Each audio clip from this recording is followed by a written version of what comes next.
Une thérapie individuelle est indiquée lorsque la personne en souffrance, la personne porteuse du symptôme, c'est-à-dire celle qui manifeste les signes de la maladie, et la personne en demande d'aide sont une seule et même personne.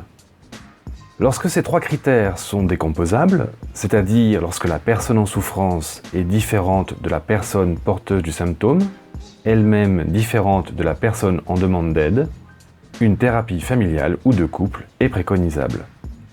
Des exemples à gros traits pour mieux comprendre. La demande d'aide suivante. Je sollicite un accompagnement thérapeutique car je souffre d'un trouble Y, laisse à penser qu'une thérapie individuelle est recommandée. Ici, la personne qui sollicite une thérapie recouvre celle qui souffre et celle qui porte le trouble. La souffrance est en lien avec un conflit intrapsychique. Par contre, je demande de l'aide car mon frère souffre d'un trouble Z de l'un de mes parents, suppose une thérapie familiale. La personne qui sollicite de l'aide n'est ni celle qui souffre, ici le frère, ni celle qui porte le trouble, l'un des parents dans l'exemple.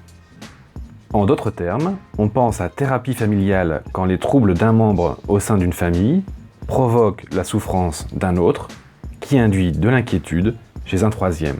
Ce qui ne signifie pas que les autres membres ni ne s'inquiètent ni ne souffrent. Il s'agit d'une question de présentation du vécu de la situation à un moment T. L'objet de la demande concerne les liens familiaux.